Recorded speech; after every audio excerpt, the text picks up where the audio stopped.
Mana Rengganis, Mi? Tanya Papi yang baru saja sampai di depan pintu rumah. Laki-laki parubaya yang masih penuh dengan pesona tampan di wajahnya itu segera pulang dari kantor setelah selesai meeting dengan kliennya saat mendengar putri kesayangannya ada di rumah. Tuh di taman belakang masih ngambek, seru Mami dengan bibir bersungut-sungut. Mami, anak baru pulang juga sudah diomelin. Papi melangkah meninggalkan Mami yang telah mengambil alih jas serta tas kerja suaminya. Mami lagi deh yang disalahin. Mami melangkah masuk ke kamar untuk meletakkan tas Papi yang kini dijinjingnya. Bintang bertebaran di langit hitam yang luas dalam taman bunga yang cukup besar di bagian belakang rumah milik keluarga Brata. Rengganis sang pewaris tunggal sedang duduk termenung di sisi kolam dengan air berwarna jernih. Sehingga ikan-ikan koi berwarna-warni yang sedang asik berlompatan seolah sedang memamerkan kebolehannya pada gadis berhidung mancung yang wajahnya masih terlipat kesal itu terlihat sangat jelas. Sesekali helaan nafas pendek keluar dari hidung mancung itu. Perasaannya yang bercampur aduk belakangan ini sukses membuatnya tak pernah bisa tidur nyenyak di setiap malam. Sedang apa, Nak? Suara Papi memecah keheningan taman belakang. Papi, Rengganis berdiri menyongsong kedatangan Papi lalu meluknya dengan erat, mencoba melebur semua perasaan yang tak tentu arah itu dalam dekapan hangat sang ayah yang sejak dulu selalu ada setiap saat untuk membelanya. Apa kabar? Tanya Papi sambil mengusap lembut rambut putri semata bayangnya itu. Sehat, Pi, jawab Rengganis pendek. Tapi kok sepertinya sedang murung gitu? Gak apa-apa, beneran gak apa-apa. Rengganis melepaskan lingkaran tangannya pada perut Papi dan bergerak menuju gazebo cantik yang berada di tengah kolam ikan dengan airnya yang terdapat pantulan bentuk wajah bulan malam itu. Papi menyusul Rengganis yang telah mengambil posisi duduk diam dalam gazebo. Kepalanya bersandar pada sebuah tiang penyangga yang berukuran besar. Matanya yang indah tak lepas memandang pada seekor ikan koi yang sedang berkecimpung menggerak-gerakkan ekor belakangnya. Ceritakan pada Papi, Nak, ujar Papi. Seperti biasa, laki-laki bijaksana yang rambutnya tak pernah lupa untuk disemir hitam itu sangat memahami perasaan putrinya. Pi, boleh Rengganis melanjutkan pendidikan Rengganis? Tanya gadis bermata bundar itu ragu-ragu. Dengar, Nak, apapun yang menjadi keputusan Rengganis, Papi akan dukung. Papi mengangguk pasti mencoba memberikan kekuatan pada putrinya lewat anggukannya. Rengganis mau melanjutkan pendidikan profesi kedokteran Rengganis, Pi. Bagus itu, Papi setuju. Mau di mana? UI? UGM? Tanya Papi pura-pura tidak tahu. Padahal siang tadi Mami telah menceritakan semua yang dibicarakan Rengganis dan nenek pada Papi melalui telepon. Rengganis akan coba mendaftar ke Seoul National University. Pi, doain biar bisa diterima ya. Gadis berkulit putih itu mengerjap-ngerjapkan mata indahnya berapa kali. Iya sayang, pasti Papi doakan. Papi dukung 100%. Mami juga dukung 100%. Nenek juga. Mami dan nenek tiba-tiba muncul dari pintu ruang belakang yang langsung menghubungkan ke dapur terbuka mereka ke taman belakang yang terawat dengan sangat cantik itu. Bunga-bunga yang sedang bermekaran di taman itu seakan tak akan kalah cantiknya dengan bunga-bunga yang berada di Taman Bunga Nusantara di Cianjur atau Taman Bunga Bogor. Belum lagi bentangan rumput hijau basah seolah permadani indah yang terpapar luas. Beberapa kandang burung berukuran raksasa berbaris rapi. Lovebird, Parkit, Cockatiel, Pacific Parrotlet, dan burung cendet mengisi sangkar-sangkar emas yang terbuat dari ukiran besi yang indah. Mereka akan selalu beradu bunyi saat pagi menjelang, suasana yang selalu dirindukan Rengganis saat jauh dari rumah. Mami, nenek, Rengganis membentangkan kedua tangannya menyambut wanita-wanita terbaik dalam hidupnya untuk bergabung dengan mereka. Maafkan Mami ya sayang. Mami mencium kepala anak gadisnya. Maafkan Rengganis juga ya, Mi. Terlalu sensi sama Mami tadi siang. Rengganis mencium telapak tangan wanita yang telah melahirkannya dengan takzim. Tidak, Nak. Mami yang salah. Sudah. Jangan salah-salahan lagi. Hahaha. Papi memutus kekakuan di antara mereka.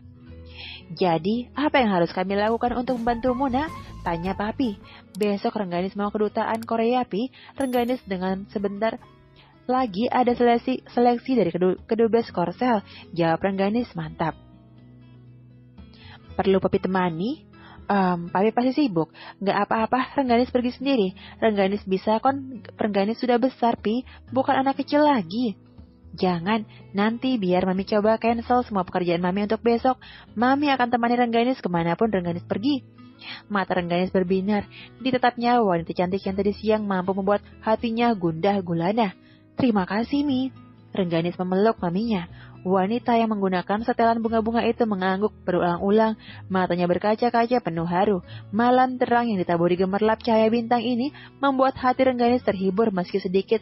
Dalam sanubarinya berkata, "Seandainya kamu ada di sini, lengkaplah sudah kebahagiaanku, Kapten." "Selamat pagi, Nyonya Brata," sapa laki-laki bermata sipit yang ditebak Rengganis berkebangsaan Korea itu. "Pagi, Tuan Choi." Mami menerima uluran tangan Tuan Choi yang Yongjin. "Annyeonghaseyo." Rengganis mencoba menyapa Tuan Choi dengan bahasa negaranya. Tuan Choi Yongjin terlihat sangat senang meski dengan sapaan sederhana Rengganis tadi. "Annyeonghaseyo, Rengganis, Jaljinae seo. Hahaha, cukup. Saya malu. Saya masih belum terlalu cakap menggunakan bahasa Korea aktif. Pipi Rengganis memerah. Ada seo. Tuan Choi mengangguk-angguk pengertian. Pak Brata Warman semalam sudah menelpon saya. Dia bilang putrinya akan mencoba ikut seleksi masuk perguruan tinggi di Korea Selatan. Jelas, Tuan Choi. Betul sekali, Tuan. Ternyata Tuan Choi sudah sangat fasih berbicara dalam bahasa Indonesia ya. Rengganis tampak kagum dengan lelaki berkulit putih ciri khas warga negeri Gingseng. "Saya suka Indonesia, saya pun cinta bahasa Indonesia. Lama saya belajar bahasa ini," jelas Tuan Choi dengan logat korselnya. "Jadi apa yang harus saya lakukan, Tuan?" tanya Rengganis tidak sabar. "Oh ya, silakan masuk, nanti akan saya jelaskan." Tuan Choi mempersilakan Rengganis dan Mami masuk ke dalam kantornya. Tuan Choi Yongjin adalah pria berusia kepala 5, namun pembawaannya tetap riang dan energik. Pria yang memegang jabatan cukup tinggi di Kedubes Korea Selatan ini merupakan kenalan baik Papi Rengganis. Sudah beberapa kali Tuan Choi diundang ke rumah untuk makan malam bersama keluarga Rengganis, jadi pertemuan kali ini bukanlah pertemuan pertama untuk mereka. "Terima kasih atas penjelasannya. Saya akan segera mendaftar dan memenuhi semua persyaratan dengan baik, Tuan," ucap Rengganis penuh percaya diri. "Saya harap Nona Rengganis bisa lulus semua persyaratan dan tes. Jika kelak dapat berhasil, Tuan Brata dan Nyonya tidak perlu khawatir. Rengganis bisa tinggal di rumah keluarga kami. Saya rasa istri saya akan sangat senang." Tuan Choi bersemangat. "Kami hanya memiliki satu orang putra, bernama Yejun, Choi Yejun. Pria keras, kepala yang gila bekerja. Dia jarang di rumah hingga istri saya sering merasa kesepian sendiri di usia tuanya." Tiba-tiba terdengar nada sendu dari mulut laki-laki bermata sipit itu. "Terima kasih atas semua kebaikan, Tuan. Saya akan berusaha melakukan yang terbaik agar tidak mengecewakan harapan Tuan Choi." Rengganis tersenyum sambil berdiri. "Kalau begitu, kami pamit dulu, Tuan. Semoga dalam waktu dekat ada kabar baik yang kami akan terima ya." Mami menjabat tangan relasi suaminya itu. "Saya pun mengharapkan hal serupa." Tuan Choi ikut berjalan mengantarkan Rengganis dan maminya menuju pintu keluar. "Lain waktu mampirlah ke rumah, kami akan menunggu kedatangan Tuan," ucap Mami sebelum melangkah meninggalkan ruangan kerja Tuan Choi. Tuan Choi mengangguk senang sekali, lagi menerima undangan dari keluarga Brata yang terkenal sangat murah hati itu. Ayunan langkah kaki Rengganis terasa begitu ringan. Kini keputusan telah diambilnya. Ia akan meninggalkan semua kegundahan hatinya di negara ini, mencoba meraup pengetahuan dan pengalaman baru di negeri orang. Cinta yang selama ini membelenggu langkah kakinya kini perlahan berusaha dilepaskannya. Rengganis mengizinkan takdir yang memutuskan ke arah mana ia akan berlabuh pada akhirnya. Ia pasrah menerima jalan jodoh yang terbentang di hadapannya. "Kemana lagi kita, sayang?" tanya Mami. "Rengganis mampir ke dinas kesehatan sebentar, Mi. Mau tanya-tanya masalah izin belajar. Setelah itu terserah Mami deh. Kita ke mall yuk. Sudah lama kita nggak berjalan hangout berdua," ajak Mami. "Siap, Mi. Kemanapun Mami pergi, Rengganis siap menemani." "Ah, kamu." Mami memeluk Rengganis sambil melangkah keluar dari teras besar kantor Kedutaan Besar Korea Selatan. Jangan lupa like, subscribe, tekan loncengnya, dan terima kasih sudah menonton.